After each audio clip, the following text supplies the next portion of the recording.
We are actually producing a lot of ethanol now from sugar industry and wheat. Sudan can produce a lot of wheat. This is waiting actually for new technologies. We have huge expanses of land in the northern parts, which can be grown with wheat, and really we can feed quite a lot of countries, because now there is a shortage of wheat. Russia is withholding its wheat exports. Egypt is withholding its rice exports. Everybody is getting a hold of his exports. We can do all that in Sudan. As I said, in Sudan, I used to say I run a company which is doing feasibility studies, but I have a maxim is that in the Sudan you don't need to do feasibility studies. You just rush in and do the job. And the investment code is so liberal. It gives you benefits, cash, tax breaks for 10 years if need be, and for very preferential areas to produce jobs or develop areas, we can give even more preferential treatment. So, my advice to you is that come to Sudan and walk in the streets. There are no blazing guns in the streets. This is a very peaceful country. Go to Darfur, and I'm sure you have been there, Salatin, to Al-Fashir, to Niyala, to Al-Junaina, all the big cities and surroundings. It is very peaceful. Of course, sometimes you get some crazy people, but you get this in Arizona, you get it in everywhere in the United States, and in California, thanks to my friend there. And so you get it, but it is a peaceful country. And the south is also very peaceful. There is no war. A war is not going to happen in Sudan. But in the media, we have so many wars. Please. Yes, my name is Michael Pernold. I'm Managing Director of tobacco management, Salzburg-based boutique consultants, I could say. We're specialized in international business development, and we've been asked by Dr. Santani, also Mr. Hamdi, to contribute a little bit with a real business case that we are developing right now. And I may just elaborate a little bit on that in particular, since some of the phrases that I've heard also are very relevant for our project. First of all, I have a boarding pass for next Sunday to Khartoum, so I'll be traveling there with my colleague. It has to do with white gold, and it has to do with China. The point is that we have been working for Austrian or Chinese-Austrian joint venture based in Shanghai, who have developed and started operating now one of the largest integrated biofuels or biofuel factories with an annual capacity of 300,000 metric tons of oil output, gas oil, for local consumption in China. And they're in desperate search of a sustainable long-term supplies or procurement base for feedstock, which means in particular oil crops. And after first screening through our contacts and talks with several representatives, we met with the Sudanese representatives here in Austria and proposed to them to embark or to try and find out how we could develop a joint business project. That was in July of this year. The result of that was that we made a first, in particular my colleague, together with a representative of the Austrian joint venture, a trip to Khartoum, where they have been able to meet with all the responsible authorities, ministers, and so on. And as a result of that, a memorandum of understanding was signed in Beijing, some 5 weeks later in August, between the Chinese side, or the Chinese-Austrian side, and the Sudanese agricultural minister. The memorandum basically has then put down a roadmap for the development of the project, which I have now taken over. So we have in a mutual exchange with 2 local partner companies in Sudan, which have been evaluated and screened during the first visit. We have exchanged, if you want, the roadmap, working agenda, draft contracts for both agency, representative agency agreements, as well as operational contracts. And this, for us, is obviously, as a consultant, an interesting project, because what we do is we combine basically, or we put 3 continents into one project, which is a challenge in itself.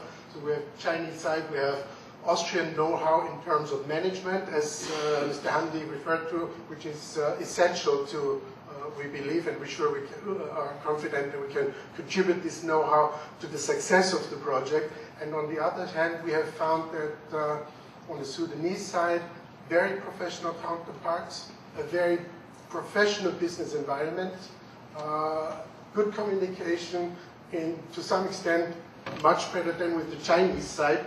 And so we embarked very confidently into this project, and we will develop this step by step.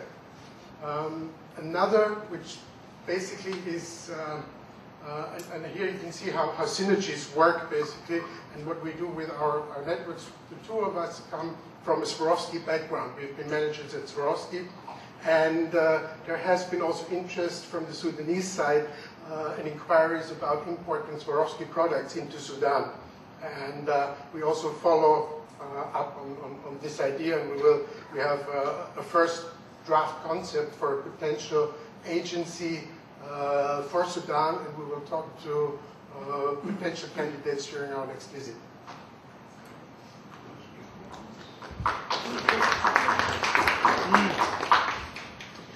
Hearing the positions that has been taken over by His Excellency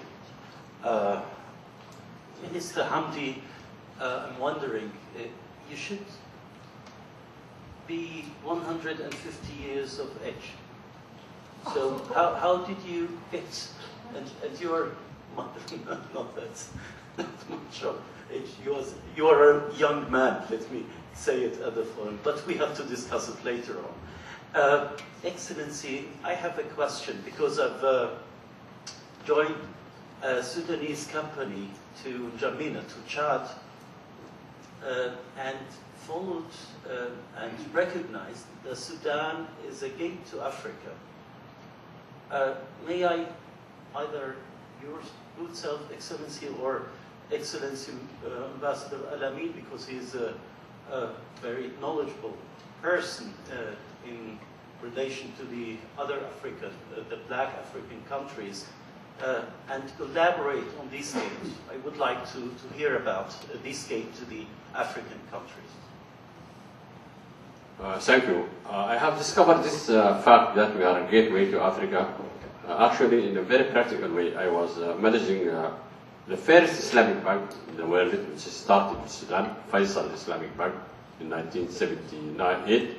And when I was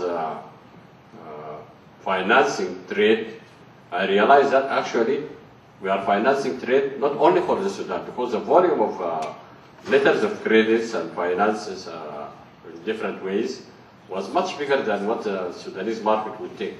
So it dawned onto me that actually this was a different, this country or this sort of trade was going to somewhere else. And then I discovered that actually we're funding trade for Chad, for Central Africa, for Congo, and for Uganda, for Ethiopia. Actually this was a situation. And when we undertook a currency exchange in 1992, out of 27 billion worth US dollars, 40 billion Sudanese pounds were actually fueling the border trade. So if you work in the Sudan, you are actually working in Africa. Port Sudan now has a free trade zone, and we have allocated Ethiopia and Chad because both are landlocked. Ethiopia has lost all its ports when it separated from Eritrea, or vice versa. So they came through the Sudan, and we have built a road which links Western Ethiopia to Port Sudan. And we have allocated them areas in the free zone, Sawakin or Port Sudan 3 zone, to do the trading from there. So actually, when this fact was, I think, alluded to by my friend here, that Sudan borders 9 countries, Saudi Arabia across the Red Sea, it actually has some real connotation and real implications. So, and not only that, because Sudan actually, culturally, it belongs to the whole of this region. If you see all atlases, you see the word as Sudan printed from the Red Sea up to the Atlantic. The whole area was called Sudan. This was done by Al-Idrisi, one of the earliest Arab explorers. And even when France and England, mainly France, colonized this area, it used to call them the Sudan, the French Sudan, the French Sudan. Even Chad was called the French Sudan. So the Sudan culturally has an extension into all of West Africa, including Nigeria. If you go to Kano in Nigeria, which is a huge metropolis, you just feel that you are in Omdurman, which is another very huge metropolis across the river from Khartoum. So Sudan actually represents Africa in so many attributes, in cultural, in trade attributes, and so on, and in religion. And it has some trade routes and some religious routes going up to the Maghreb and Mauritania, Maghreb, Morocco now. And so it is, and this colonial borders, we say, really don't represent the Sudan or Africa for that reason. And in 1973 census, and even in this census, it was found that there were 6 million West Africans in Sudan, from Nigeria, from Niger, from Chad, and even now, when the Chadian president, Idriss Déby, he has his roots in the Sudan.